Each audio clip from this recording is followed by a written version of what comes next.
Bring the coffee, intern. The voice didn't just cut through the room.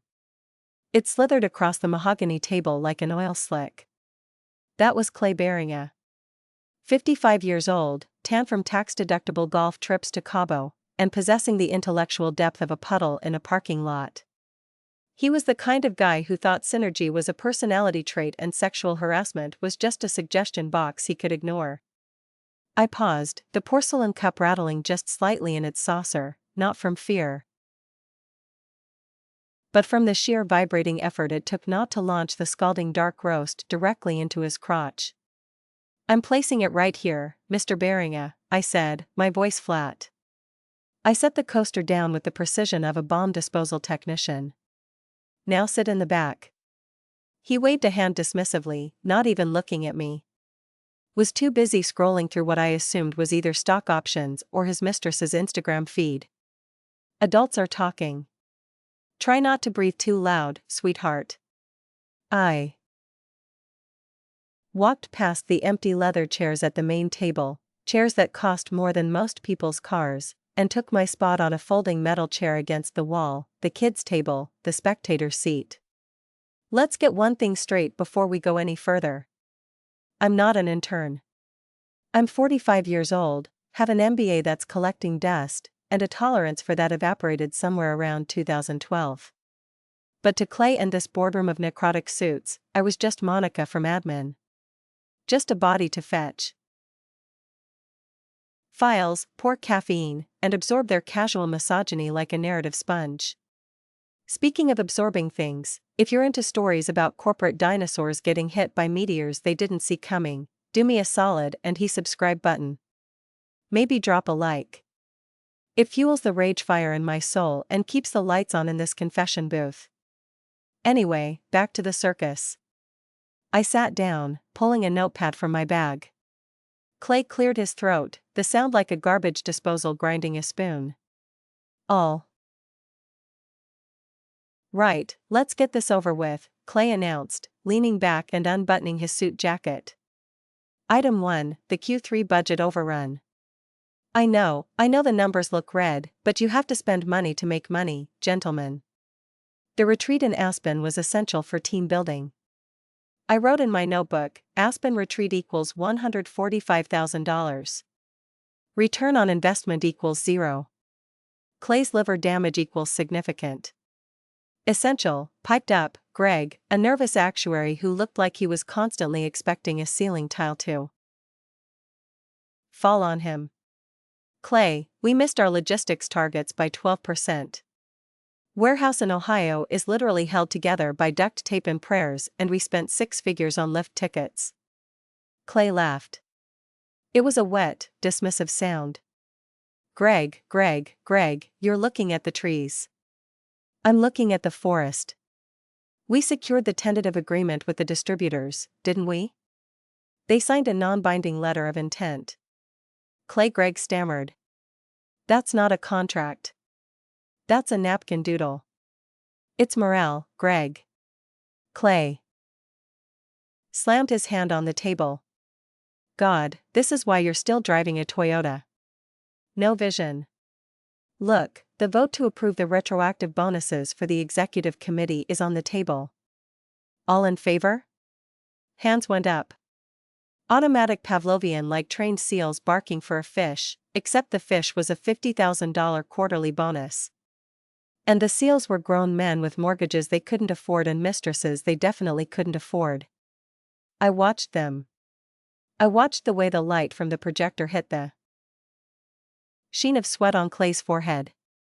I watched the way the other board members, men my father had hired, men my father had trusted, averted their eyes from the glaring red numbers on the screen. They were vultures picking a carcass, too busy eating to realize the animal wasn't dead yet. It was just hibernating. My father founded this company, logistics, trucking, warehousing, gritty, greasy real work. He started with one beat-up Ford hauling gravel in 1978. He built it into a regional empire with blood, sweat, and a refusal to cut corners. He died 2 years ago. And in those 2 years, Clay Beringa, a man my father brought on as a consultant to help with modernization, had turned it into his personal piggy bank. They thought I was just the daughter who didn't want the throne. The quiet one who took a low-level analyst job because she didn't have the head for business. Clay turned to me, catching me staring. He winked. Actually winked. Don't worry, honey. Maybe next year we'll have a budget for a new coffee machine. That swill you brought is lukewarm. I'll make a note of it, I said. My pen dug into the paper so hard it tore through 3 sheets. Item 1, remove the board member who thinks the majority shareholder is an intern. C, missed a detail. When Dad died, he didn't leave the voting shares to the board. He didn't leave them to a trust managed by Clay. He left everything, 51% of the controlling interest, to a shell company called Red Clay Holdings. Clay thought he was Red Clay. He thought the name was in homage to him. Narcissism is a hell of a drug. It blinds you better than moonshine. He didn't know that red clay referred to the soil in Georgia where my father was born. Didn't know that the sole signatory on that LLC was me. And he definitely didn't know that for the last 6 months, I hadn't just been bringing coffee. I'd been counting votes. I'd been tracking every single cent he siphoned off to his consulting firms in the Cayman Islands. I wasn't an intern. I was the exterminator, and I was just waiting for the roaches to gather in one place. Meeting adjourned. Clay announced, checking his Rolex. I've got a tea time at 3. Keep the engine running. Gentlemen, as they shuffled out, laughing and slapping backs. The smell of their cologne lingered. A mix of sandalwood and entitlement. I stayed in my metal chair. I waited until the room was empty. The silence settling like dust. Then the door creaked. One man had stayed behind. Arthur, the oldest member of the board. He walked over to the coffee pot, poured the dregs into a cup, and looked at me. He didn't smile. He didn't sneer. Coffee is fine. Monica always was. Thanks, Arthur.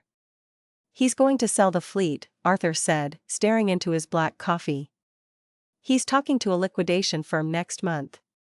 He wants to pivot to asset-light logistics, which means firing the drivers and renting trucks we don't own. I know, I said. Your dad would have put him through a wall, Arthur muttered. Dad was a brawler, Arthur. I stood up, smoothing my skirt. I'm not. Arthur looked at me. Really? Looked at me for the first time in years. No, you're not. You're something else. I'm just the intern, I said, picking up the tray of dirty cups. But Arthur, yeah, don't sell your shares yet. He raised a bushy eyebrow. Why? Because I said, walking to the door, the price is about to go up or down. Depends on which side of the table you're sitting on when the music stops. I walked out into the hallway, the dirty dishes rattling in my hands. Heavy oak doors of the boardroom swung shut behind me with a sound like a coffin lid closing. Clay was already halfway to the elevator, yelling at someone on his phone. Bring the coffee, intern, I whispered to myself, heading toward the service elevator. Copy that, I answered my own echo. Coffee delivered. Arsenic is next. The office at 8 p.m. is a different beast than the office at 8 a.m. In the morning, it's a theater of performative busyness. People power walking with empty folders, phones ringing just to prove they exist. The hum of fluorescent anxiety. But at night, the building exhales. The air conditioning rattles like a smoker's cough. The shadows stretch out over the cubicles, turning the open-plan floor into a graveyard of abandoned ambitions. This was my time. I sat in my cubicle, a beige box nestled between the copier and the bathroom. I'm location if you enjoy the smell of ozone and air freshener. But I wasn't logging into the Monica admin assistant profile. I pulled a small encrypted USB drive from the lining of my purse. It looked like a cheap promotional stick you'd get a job fair, but inside was a Linux boot drive with a keylogger I'd installed on the server 3 months ago. Is that illegal? Probably. Do I care? Let's just say my moral compass points strictly toward survival. And right now, the ship was sinking. I booted up.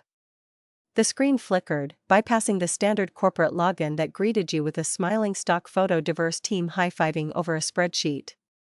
Instead, I was staring at raw command lines. I navigated to the board minutes archive. Clay was lazy. That was his fatal flaw. He didn't hide his theft. He just bored people to death so they wouldn't look for it. Buried his embezzlement in documents so dry they could dehydrate a camel. Let's see what you've been up to, you slippery bastard, I muttered, lighting a metaphorical cigarette. I quit smoking 5 years ago, but in my head I'm always 3 drags into a Marlboro Red. I opened the file labeled Q2. Discretionary spending PDF. Page 4, consulting fees paid to Apex Solutions, $45,000.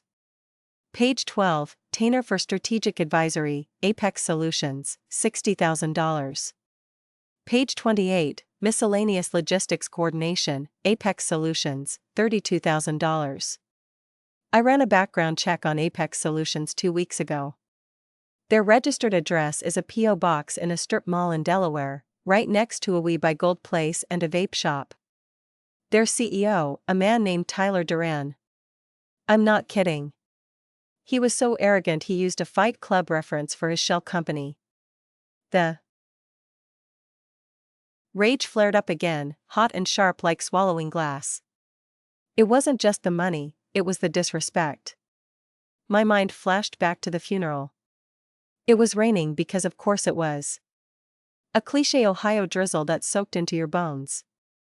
Clay had stood at the podium, fake tears glistening in his eyes, talking about how my father was a visionary. I remembered standing by the grave afterwards, mud sucking at my heels. Dad had been a hard man, not cruel, but hard. He had calluses on his hands until the day he died. He used to tell me, Monica, there are 2 kinds of people in this world. The ones who build the house and the ones who complain about the draft. A week before he passed, he called me into his study. The room smelled of old paper and pipe tobacco. He looked small in his leather chair. Cancer having carved away the man who used to lift transmission blocks by himself. They're going to come for it, man. He wheezed the vultures Clay the banks. They think because you're a woman and because you're quiet, you're weak. I'm not weak, Dad. I had said, holding his hand. It felt like dry parchment. I know. He squeezed back surprisingly strong. But don't fight them like I would. I used a hammer. You use a scalpel. Real power isn't written in ink, honey. It's hidden in the structure. It's in the bylaws, in the footnotes. That's where you kill them. He handed me a heavy-bound document. The original article of incorporation from 1978. Read Clause 14, he whispered. And don't tell a soul until you're ready to pull the trigger. Back in the dark office, I minimized the window with Clay's theft and opened a scanned copy of that old document. Clause 14, Emergency Governance Protocols, was a paragraph of dense legalese that most lawyers would skim over, but translated into plain English, it said, in the event of documented fiduciary negligence by the sitting chairman, any shareholder possessing more than 15% of voting stock may unilaterally convene an emergency session without the board's consent, provided they give 48 hours notice. Clay thought he was safe because he controlled the board. Thought he could vote down any motion I brought up. But Clause 14 bypassed the board entirely. It went straight to the shareholders. And here was the kicker. Clay had diluted the shares over the last 5 years to bring in strategic partners, his golf buddies. He currently held 12%. The other board members held a combined 20%.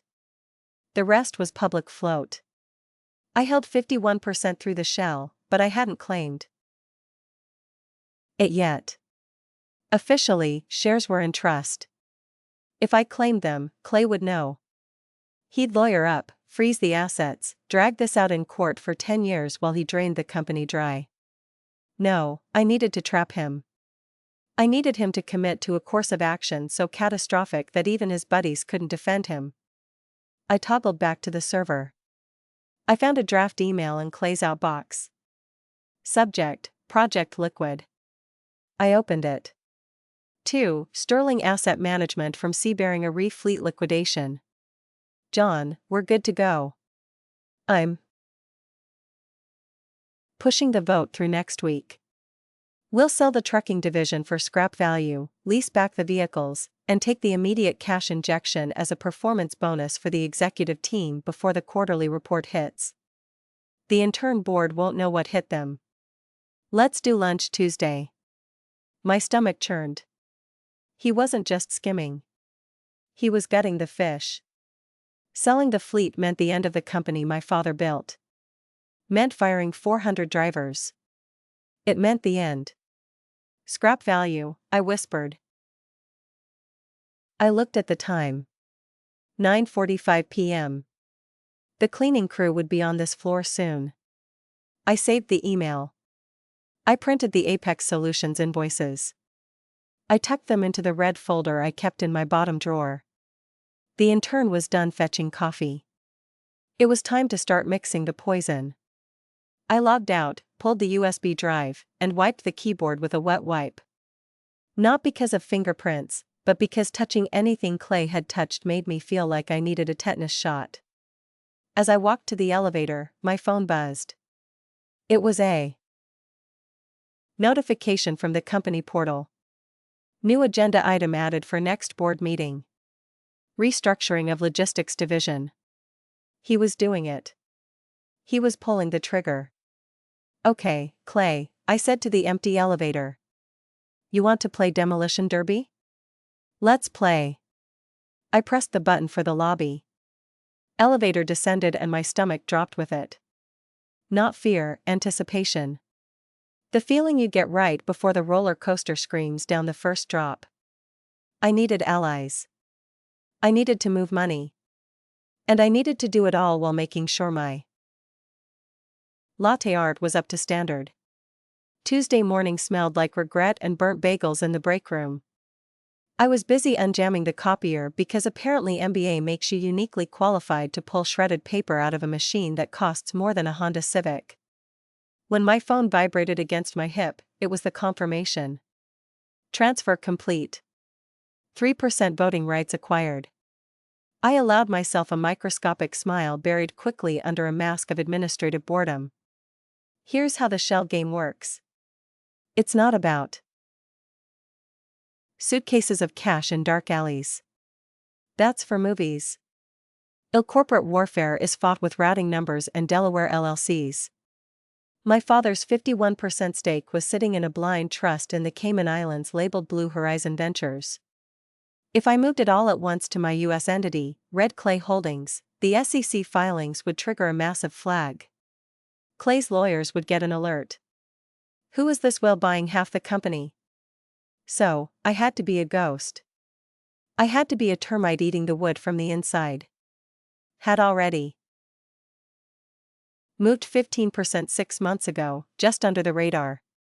But to trigger Clause 14, the nuclear option, I needed to show a flurry of activity that looked like disconnected investors buying in, not one massive hostile entity. I went back to my desk, opened a spreadsheet that looked like a catering order form, but was actually my battle map. I had created 3 new LLCs last week. 1. Sunrise Logistics Partners. Sounds optimistic, right? 2. Ohio Freight Solutions Boring Blends In. 3. Kramer and Associates, a nod to Seinfeld because if you can't laugh while destroying your enemies, what's the point? I was moving the remaining shares from the Cayman Trust into these 3 buckets. 12% to Sunrise, 12% to Ohio Freight, 12% to Kramer. To Clay, it would look like random market movement. Maybe some speculation because of the liquidation rumors. He wouldn't see me. He would see market interest. His ego would probably tell him it was because he was such a genius CEO that investors were flocking. Monica, Clay's assistant, a woman named Sharon, who had the personality of a stressed-out chihuahua, poked her head over my cubicle wall. Clay needs the updated P&L statements for the lunch meeting. He wants to know why his dry cleaning isn't here. The P&L is in his inbox, Sharon, I said, typing a command to authorize a wire transfer of $2 million while maintaining eye contact. And his dry cleaning is at the front desk. I told him that an hour ago. Well, tell him again. He stressed. Stressed, I repeated flatly. Right. I hit enter. The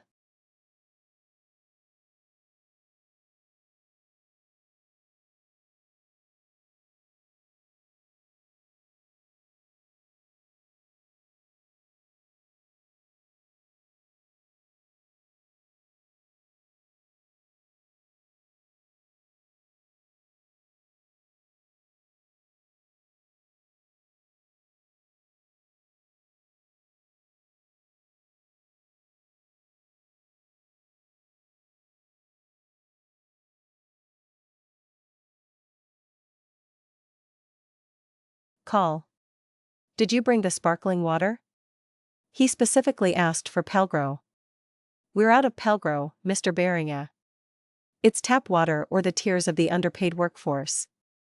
Your choice, he blinked. For a second, he looked confused. Then he laughed. You're getting feisty, Monica. I like it. Maybe I won't fire you when we restructure. You're too kind. I set the papers down. As I leaned over, I saw a notepad on his desk.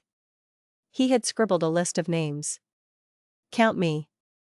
Yes, Davies. Yes, Miller. Yes. Arthur. No old fool result. We win. He thought he had the votes locked for the liquidation. He thought Arthur was the only obstacle. I walked out of his office, my heart hammering against my ribs like a trapped bird. He was going to call the vote this Friday.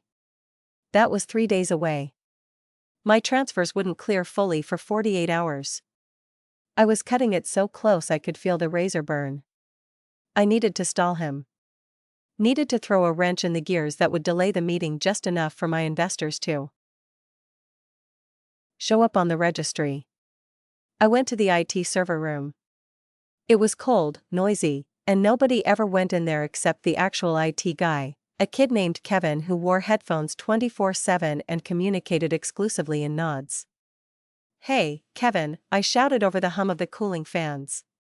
He slid one headphone off. Sup, Monica. Hey. It was complaining that the projector in the boardroom is flickering. He wants it fixed before Friday. It's brand new, Kevin frowned. I know, but you know how he is. Maybe take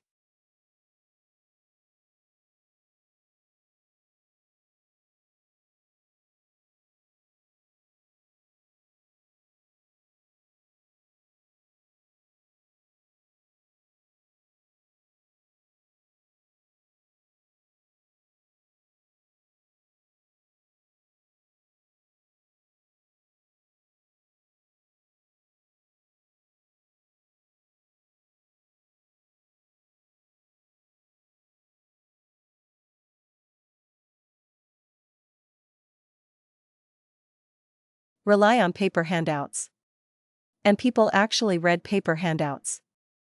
I walked back to my desk. Step 1, get the gun shares. Step 2, load the gun transfers. Step 3, jam the enemy's gun projector. I sat down and opened my email. Notification from Sunrise Logistics Partners. Transaction pending. Estimated completion. Thursday, 11:59 p.m. Friday morning meeting. Thursday night clearance. I was playing chicken with a freight train and I was driving a unicycle. But here's the thing about unicycles. They're easy to turn. Trains. Aren't. Hey, Monica. Clay yelled from his office. Where's my damn Pellegrino? Coming, sir? I called back, my voice sweet as antifreeze. Grabbed a bottle of generic seltzer from the fridge, peeled off the label, and walked toward his office. Enjoy it while you can, Clay, I thought.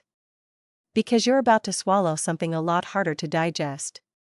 The annual stakeholder gala was held at the Marriott downtown. It was the kind of event that screamed, "We have too much money and no idea how to spend it." Ice. Sculptures of trucks, shrimp cocktails the size of fists, jazz band playing covers of top 40 hits that sounded like they were being strangled. I was there, of course, not as a guest, but as event support, which meant I was wearing a black dress that was invisible enough to be staff, but formal enough not to offend the eyes of the elite, holding a clipboard that gave me the authority to look busy while doing absolutely nothing. The room smelled of prime rib and desperation. Clay was holding court. Near the open bar, was wearing a tuxedo that was slightly too tight, his face flushed with gene and victory. He was surrounded by his yes men, Davies, Miller, and a guy from Sterling Asset Management named Brad who looked like he was manufactured in a frat house laboratory. So I told him Clay was booming. If you don't like the severance package, you can take it up with the bankruptcy court because that's where we'll be if we don't sell. The men laughed. A rich throaty sound that vibrated with the knowledge that they would never be the ones filing for bankruptcy. They had parachutes made of gold. The drivers, the warehouse guys, they had parachutes made of anvils. I stood by a pillar, checking names off a list. Enjoying the party. Monica, I turned. It was Arthur. He was wearing a suit that was clearly 20 years old, fraying slightly at the cuffs. He held a glass of soda water. It's a lovely display of hubris, Arthur, I said quietly. Ice sculpture is melting, just like our liquidity. Arthur chuckled darkly. He's announcing the vote. Tomorrow morning. He couldn't wait for the projector. He printed the decks on glossy paper. Cost a fortune. Of course he did. Do you have a plan, Monica? Arthur's voice dropped to a whisper. Because I'm looking at these men and I see a firing squad and we're the ones against the wall. I have a plan, I said. But I need you to do something for me. Name it. Tomorrow the meeting starts. Don't sit in your usual spot. Sit on the left side. Leave the head of the table open. Clay sits at the head of the table. Not tomorrow, I said. Arthur looked at me. He searched my face for a sign of madness. He must have seen something else. Maybe a glimmer of my father's stubbornness. All right, he nodded. I'll sit on the left and Arthur. Yeah, when I start talking, don't interrupt. No matter how crazy it sounds. Monica, you're the intern. You start talking, security will drag you out. Let them try, I said. Across the room, Clay raised his glass. To the future, leaner, meaner, and richer. 2. The future, his acolytes chorus. I watched them drink. I felt a cold, hard knot in my stomach. They were celebrating the death of my family's legacy. They were toasting to the unemployment of 400 people who had sent my dad Christmas cards every year. I saw Brad from Sterling lean in and whisper to Clay. Clay looked over at me. He pointed. They both laughed. That laugh, that was the fuel. I wasn't just going to fire him. I was going to dismantle him. I was going to take him apart piece by piece until he was just a man in a bad tuxedo wondering where his life went. I walked over to the DJ booth. The guy was taking a break, eating a slider. Hey, I said, do you take requests? Sure, he mumbled. Play The Gambler by Kenny Rogers. In about 10 minutes. Kind of old school, isn't it? It's a classic, I said. Know when to hold him, know when to fold him. I walked away. 10 minutes later, as Clay was in the middle of a speech about synergy, the song started. You got to know when to hold him. Clay frowned, looking around. He tried to talk over the music, but the chorus kicked in. Know when to walk away and know when to run. I caught his eye from across the room. I didn't smile. I just raised my clipboard in a mock toast. Looked annoyed, dismissive. He turned back to his friends, shouting to be heard over the country ballad. He didn't know he was already running off time. I checked my phone. Sunrise Logistics Partners verified. Ohio Freight Solutions verified. Kramer and Associates verified. The gun was loaded. The safety was off. I left the party before the song ended. I had work to do. I had to prepare the red folder and I had to iron a blouse. Tomorrow wasn't just a meeting. It was an execution. I didn't sleep. Sleep is for people who aren't plotting a corporate coup. Instead, I spent the night in my living room surrounded by stacks of paper that smelled like warm toner and justice. My apartment is modest. Clay probably spends more on wine in a month than I spend on rent in a year. That's by design. My father taught me that wealth screams, but wealth whispers. I was whispering so quietly I was practically a mime. The red folder lay open on my coffee table. It wasn't actually red. It was a standard manila folder that I had marked with a red Sharpie. Agenda I had scrolled on the front.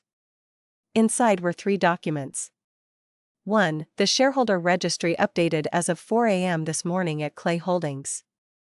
Me 15% Sunrise Logistics, me 12% Ohio Freight, me 12% Kramer and Associates. Me 12% Arthur Ally, 5% total. Control 56% to the Beringer Report, a 20-page forensic autopsy of Clay's expense account. I had categorized every questionable transaction. Category A, fraud, the fake consulting firms. Category B, gross negligence, the Aspen trip. Category C, just plain behavior. Using company funds to pay for his divorce lawyer. 3. The resolution. A single sheet of paper drafted by my lawyer who thinks I'm insane but cashes the checks. Motion to remove chairman of the board for cause. Motion to terminate employment. Immediately. Motion to appoint interim CEO Monica Geller. No relation, sadly. I picked up the registry. 56%. It was a beautiful number. It was a sledgehammer. But I needed one more thing. I needed the moral mandate. At 6 a.m., I drove to a diner on the outskirts of town, the kind of place where the menu is laminated and sticky, and the coffee tastes like battery acid. Sitting in a booth in the back was Mrs. Higgins. She was 70 years old. Her husband had been one of my dad's first drivers. She held 0.05% of the company stock, a token gift my dad gave to early employees. He had offered to buy her out last week for pennies on the dollar. To save her the trouble of the bankruptcy, he had told her. Monica, she smiled, her skin like crinkled tissue paper. You look tired, honey. I'm okay, Mrs. Higgins. Did you bring the paper? She reached into her oversized handbag and pulled out a proxy form. That man, Mr. Beringer, he called me again yesterday. He said if I didn't sell, the stock would be worth 0 by Monday. He's lying, Mrs. Higgins. I know. She said, your father never hired liars. He hired men who looked you in the eye. She tapped the paper. I signed it. I'm giving my proxy to you. Not to that shell company. To you. Thank you. You go get him, honey. For Earl. Earl was her husband. He died of a heart attack in the cab of his truck 10 years ago. I took the paper. It wasn't about the 0.05%. I didn't need it for the math. I needed it for the soul. Needed to walk into that boardroom holding Earl's ghost in my hand. I drove to the office. The sun was coming up, painting the sky in bruises of purple and orange. I parked in the general lot miles away from the reserved executive spaces. I walked into the building. The security guard, Mike, nodded at me. "Morning, Monica." "Big day." "Huge day, Mike." "Hey, do me a favor?" "Yeah. If Clay calls you later to escort someone out, make sure you check who he's pointing at." Mike laughed. "You planning a rumble?" "Something like that." I went up to the executive floor. It was silent, the calm before the artillery barrage. I placed the red folder on the table at the far end of the boardroom, the seat opposite Clay's.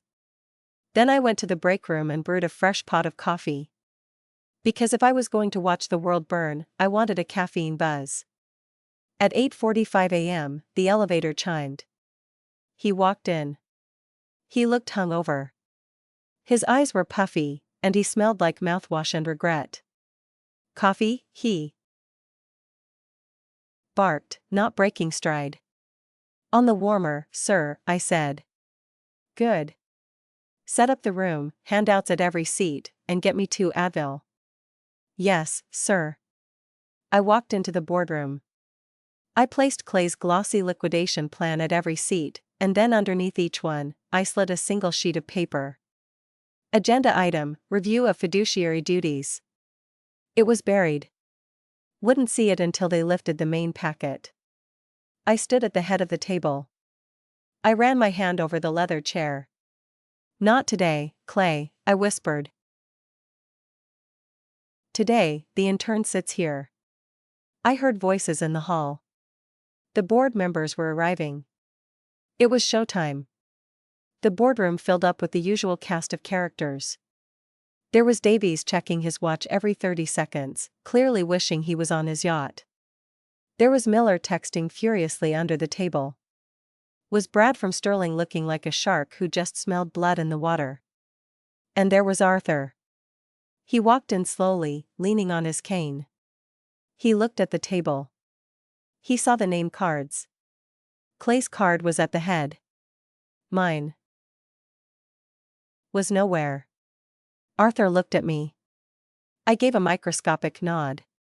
He walked past his usual seat on the right and sat on the left, leaving the chair at the opposite end of the table, the foot of the table empty. "Arthur, you're in the wrong spot."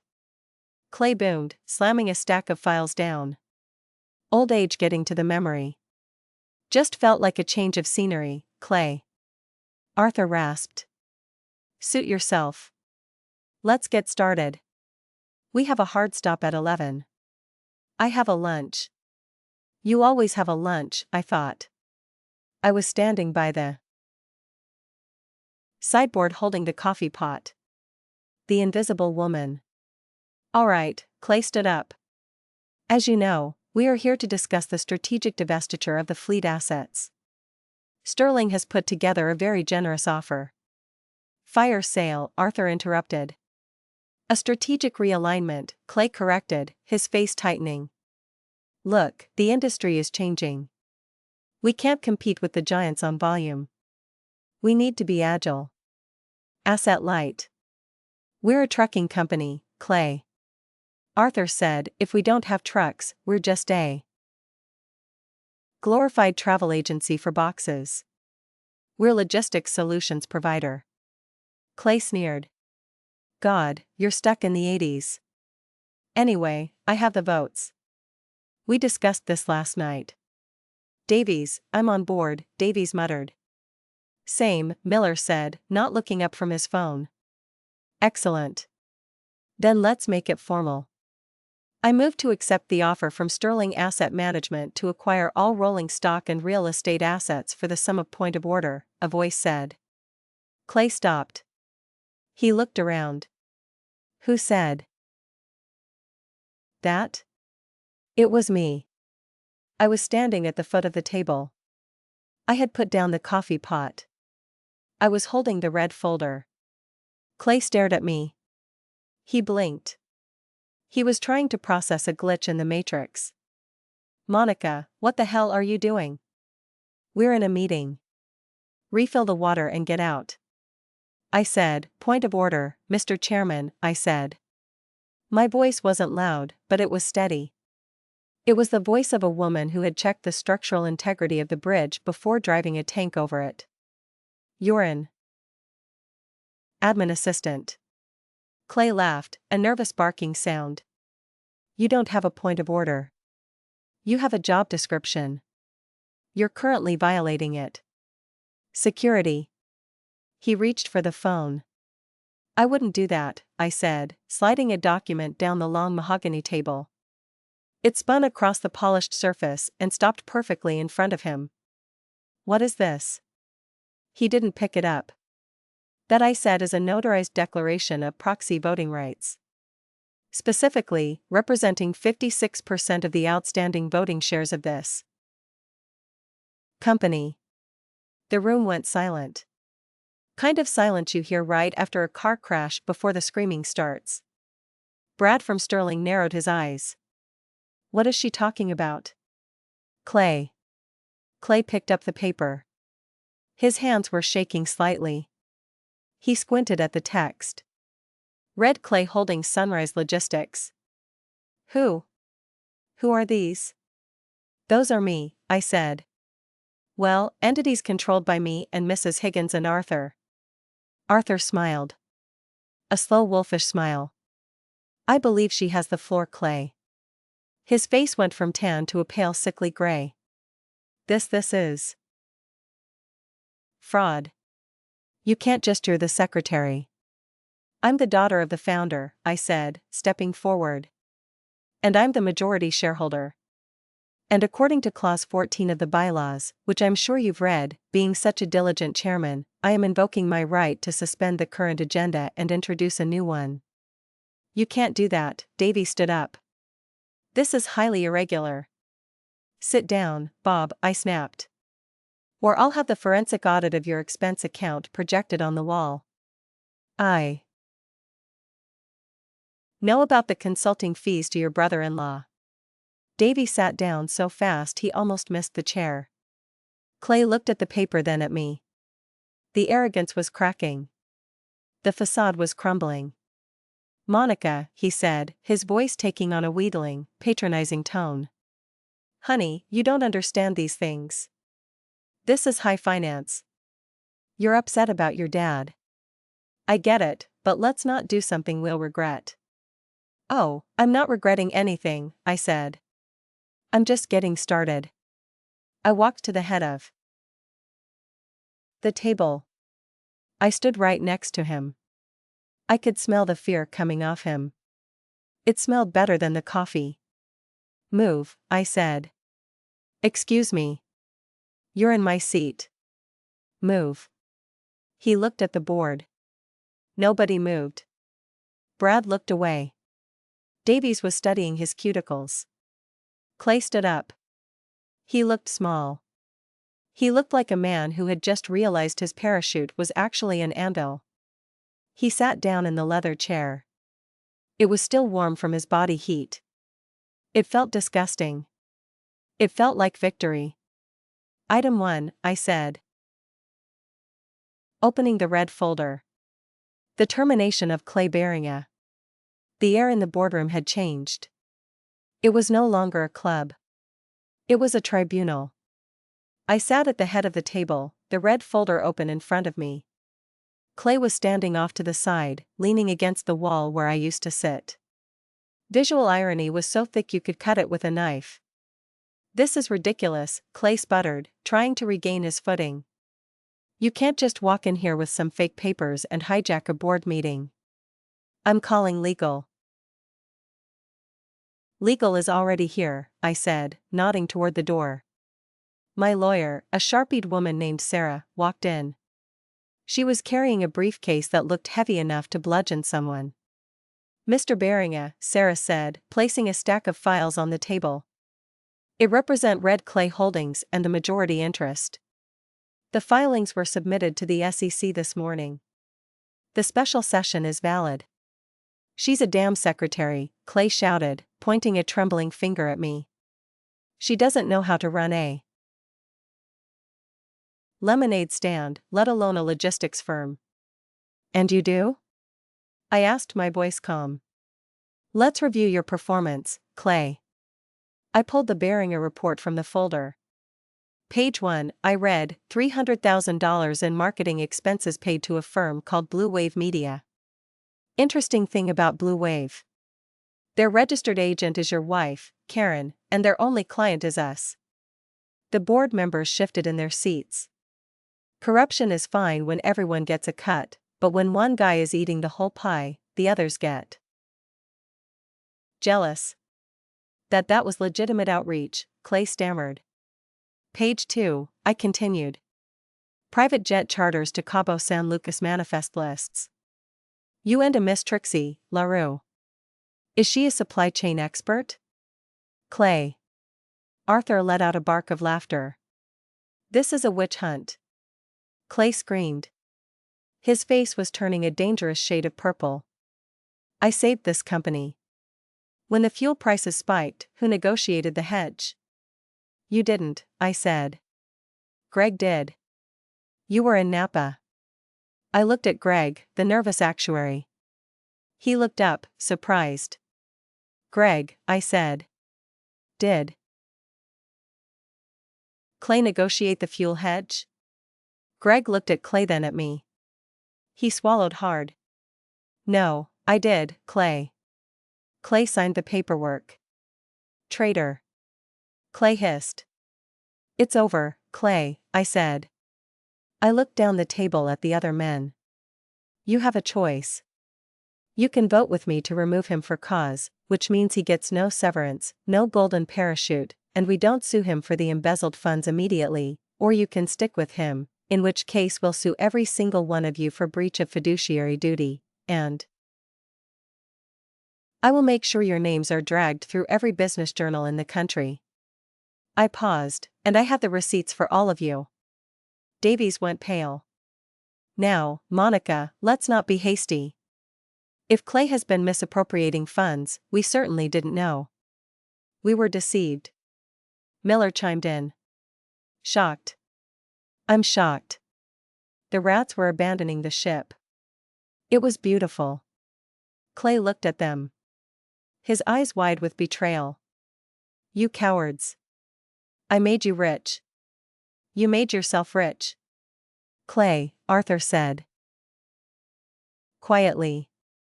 We just picked up the crumbs. I demand a vote. Clay yelled.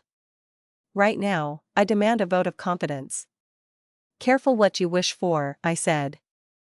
I am the chairman. I run this room. He lunged toward the table.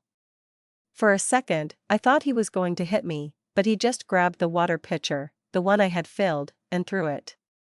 It shattered against the wall, splashing water over the framed portrait of my father. The room went dead silent. Water dripped down my father's face in the photo, looking like tears.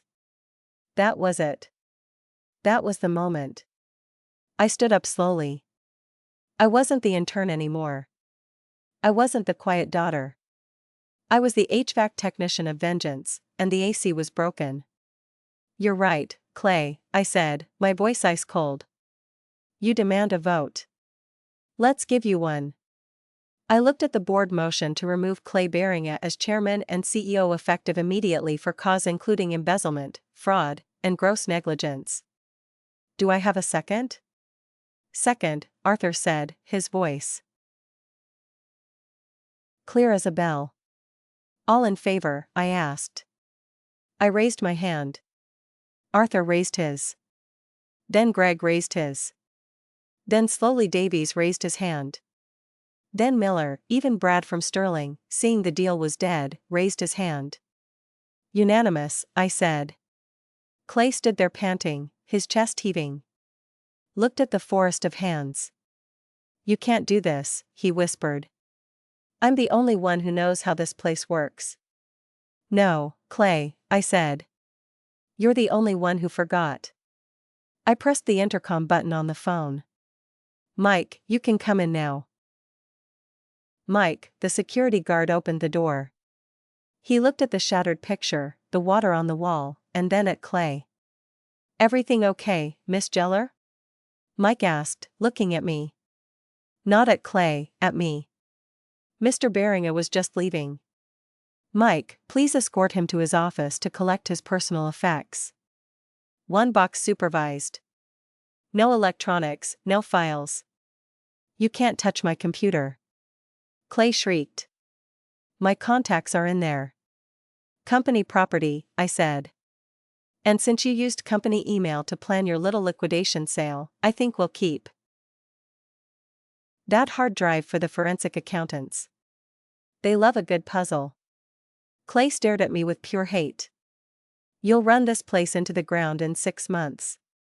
Our glorified secretary maybe, I said. But at least I know how to make coffee. Mike stepped forward. Let's go, Mr. Beringa. Clay straightened his jacket. He tried to muster some dignity, but it's hard to look dignified when you've just been overthrown by the person you treated like furniture. He walked out, Mike shadowing him closely. The door closed. I looked at the remaining board members. They were silent, terrifyingly attentive. Were waiting to see if I was going to execute them next. Sit down, I said. They sat. Here's the new reality, I began, pacing slowly around the table.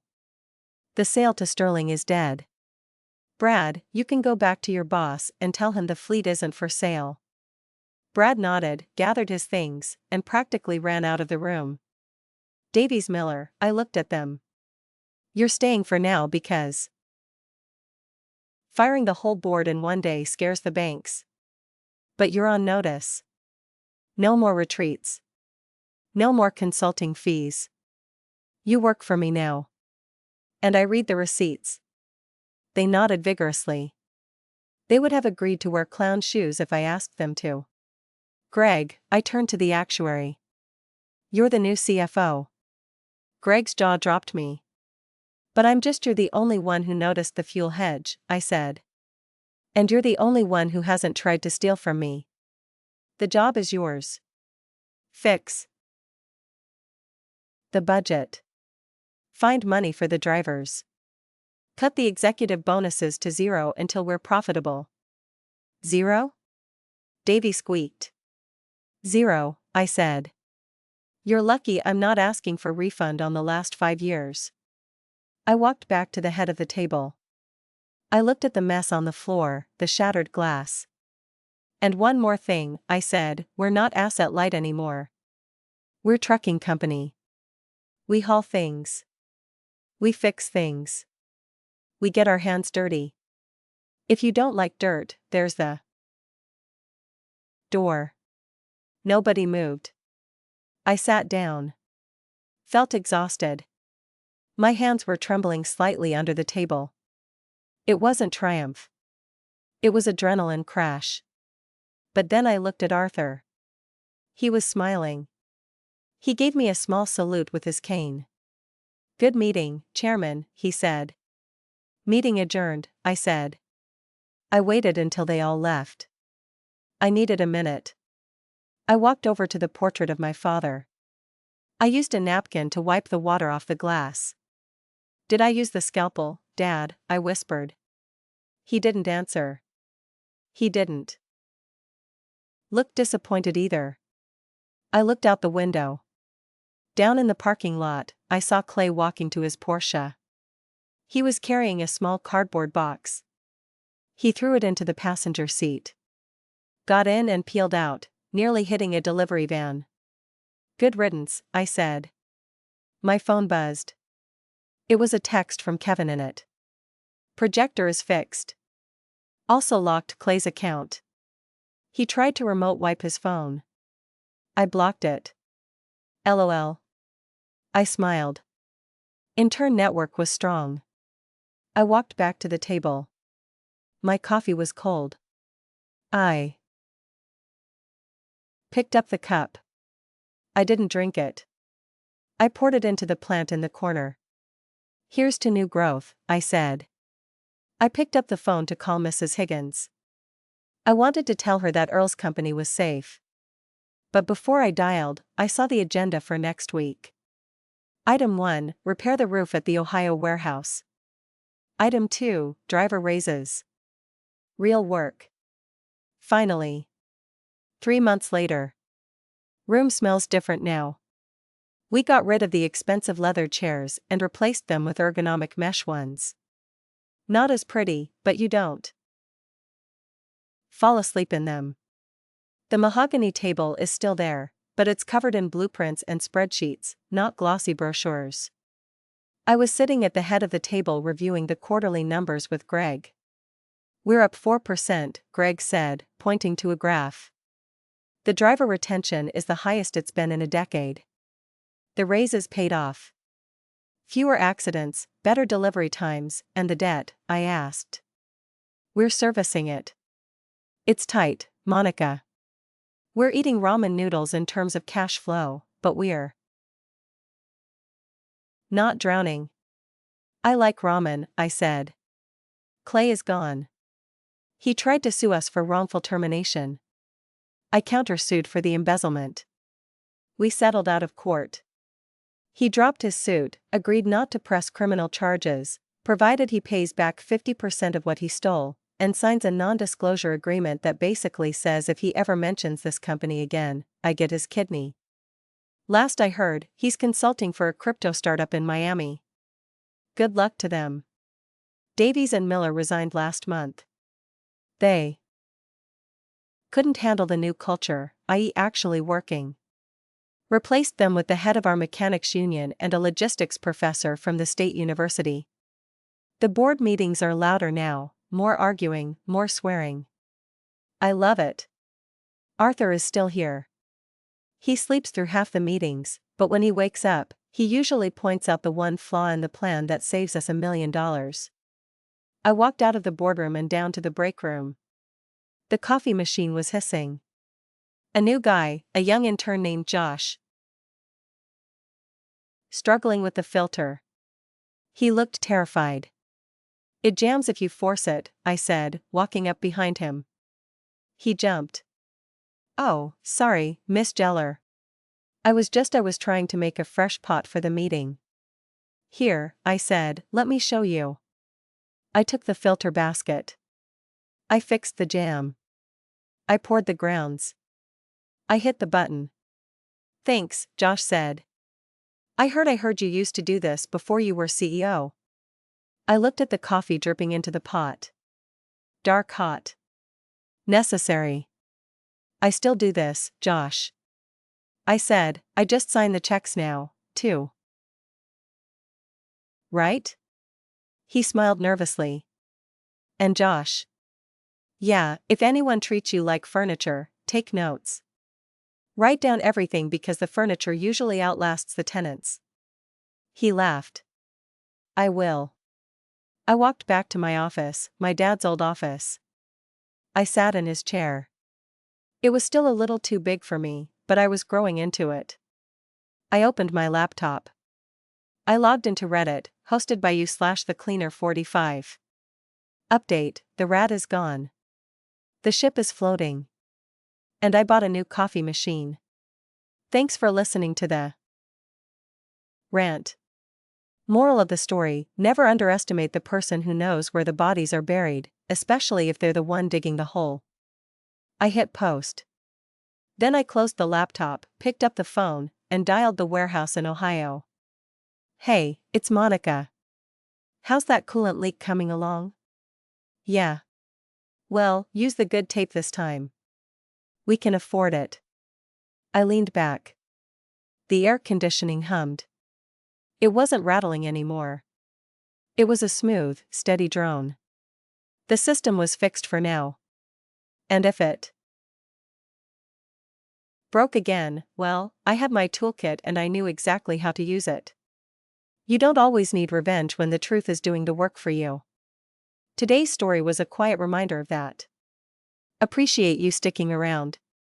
More coming next time.